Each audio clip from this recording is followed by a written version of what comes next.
A ver, imagina esto, estás en una manifestación y de repente la cosa se pone tensa o que la policía te da el alto en un control de carretera. En ese instante, sabes exactamente qué derechos te protegen y cuáles son sus límites. Hoy vamos a hacer algo interesante. Vamos a analizar el Manual de Instrucciones de nuestros derechos en España, el título 1 de la Constitución. Y la fuente que tenemos es muy práctica. Está pensada para opositores a la policía local, lo que nos da una perspectiva, pues eso, a pie de calle. La misión es entender la arquitectura de esos derechos, por qué algunos son de primera división y otros no, y qué herramientas tenemos para defenderlos. Es una perspectiva fascinante, sí, porque nos obliga a ir más allá de la simple lista. Lo que define a la Constitución del 78 no es solo qué derechos reconoce, sino sobre todo cómo los protege. Creó una arquitectura interna, una especie de fortaleza con distintos muros de contención. Y entender por qué se construyó así es la clave. No todos los derechos tienen el mismo blindaje jurídico y esa diferencia no es para nada casual. Me interesa mucho eso del blindaje. Es como si los que la escribieron hubieran dicho, vale, estos de aquí son los pilares maestros y vamos a protegerlos con todo. ¿Cuál es ese núcleo, esa sección, digamos, VIP de los derechos? Exactamente. Es la que podríamos llamar la sección de honor, que va de los artículos 14 al 29. El nombre oficial es de los derechos fundamentales y las libertades públicas. Y aquí la pregunta clave no es tanto qué son, sino por qué son tan especiales. Piensa que veníamos de un régimen autoritario, así que los redactores querían crear una fortaleza casi inexpugnable alrededor de la libertad y la dignidad de la persona. Por eso los blindaron. No es una lista, es toda una declaración de intenciones forjada en la historia. Entiendo, es una reacción directa al pasado, una forma de decir nunca más. Pero, ¿en la práctica? ¿En qué consiste ese blindaje?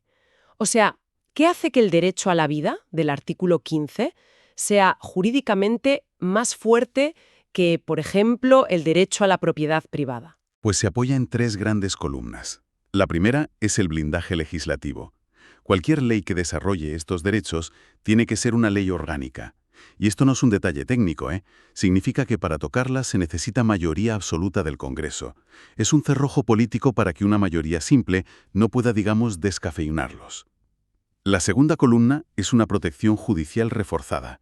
Si sientes que te han vulnerado uno de estos derechos, tienes un procedimiento especial en los tribunales, el de preferencia y sumariedad. En teoría, es mucho más rápido. Y me imagino que hay una última bala, ¿no? Si todo lo demás falla. Correcto. La garantía definitiva. El recurso de amparo ante el Tribunal Constitucional. Es el último recurso, sí. El botón rojo que un ciudadano puede pulsar cuando considera que ni el Gobierno, ni el Parlamento, ni los jueces ordinarios han protegido su derecho fundamental. Hablemos de algunos de ellos. El artículo 17, por ejemplo, que establece el famoso límite de 72 horas para la detención. Es casi un cliché de las películas de policías, pero pensar que es un límite constitucional le da un peso completamente diferente. No es una norma interna de la policía, es la ley fundamental del Estado contando las horas. Le da un peso absoluto. Y no es solo el tiempo, ¿eh? Es el derecho a que te informen de por qué te detienen, a no declarar, a tener un abogado. Es un paquete de garantías pensado para equilibrar el poder inmenso del Estado frente a una persona en su momento más vulnerable. O pensemos en el artículo 18, que protege el honor, la intimidad y la propia imagen. O sea que el derecho a la intimidad, que hoy lo asociamos a WhatsApp y a las redes sociales, ya estaba protegido con esa misma fuerza para una simple carta. Es increíble cómo el principio se mantiene. Y dentro de ese mismo artículo 18 está la inviolabilidad del domicilio y el secreto de las comunicaciones. Son, la manifestación física y digital de esa esfera privada que el Estado no puede cruzar sin una razón muy poderosa y casi siempre con la autorización de un juez. ¿De acuerdo? Esa es la Champions League de los derechos, el núcleo duro. Pero si seguimos bajando en esta jerarquía, ¿qué encontramos? ¿Qué pasa con los derechos que, sin ser menos importantes, son más del día a día? Pues nos encontramos con el capítulo segundo, sección segunda, que va del artículo 30 al 38. Son los derechos y deberes de los ciudadanos. Son cruciales para que la sociedad funcione, pero ya no tienen ese triple blindaje que acabamos de ver. Su protección se ejerce ante los tribunales ordinarios, sin el atajo del procedimiento preferente ni el acceso directo al Constitucional. Aquí vemos cosas muy interesantes. Por un lado, derechos como el de propiedad privada y herencia, en el 33, o la libertad de empresa en el 38. Pero por otro, y esto es clave, también aparecen deberes. El artículo 30 habla del deber de defender a España y el 31, que nos toca a todos el bolsillo, del deber de pagar impuestos. Es curioso cómo están mezclados, ¿no? Claro, porque la Constitución entiende la ciudadanía como una relación de doble sentido. No se trata solo de lo que el Estado te garantiza a ti, sino también de lo que la comunidad espera de ti. Vamos, no puedes exigir la protección de tus derechos si no cumples con las obligaciones que hacen que ese Estado funcione.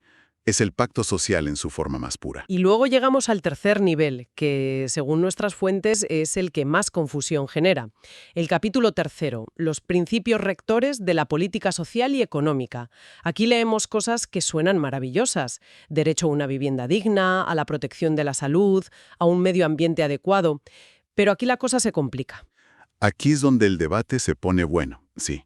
Porque claro, un ciudadano lee el artículo 47, todos los españoles tienen derecho a disfrutar de una vivienda digna y adecuada. Y lógicamente piensa que puede ir a un juzgado y exigir que el Estado le dé una. Un momento. Entonces, la Constitución consagra el derecho a una vivienda digna, pero a la vez me estás diciendo que es casi un brindis al sol, que no puedo exigirlo directamente. ¿No es eso una contradicción un poco frustrante? Es frustrante si se lee como un derecho subjetivo, pero es que esa no es su naturaleza jurídica. No son derechos directamente exigibles. Son mandatos.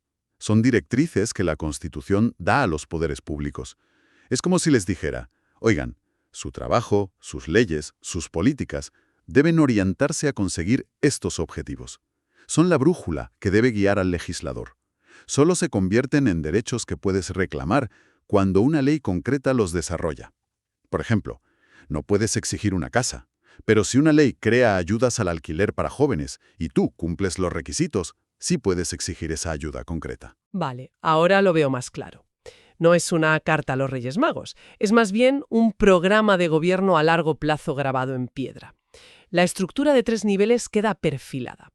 Pero todo esto suena muy bien sobre el papel y la historia está llena de constituciones con derechos maravillosos que no servían para nada. Me pregunto qué dientes le puso el legislador a este título 1 para que realmente mordiera. La respuesta está en el artículo 53, que es la piedra angular de todo el sistema de garantías. Este artículo dice, primero, que los derechos de los 2 primeros niveles, los VIP y los ciudadanos, vinculan a todos los poderes públicos. No son una declaración, son una obligación.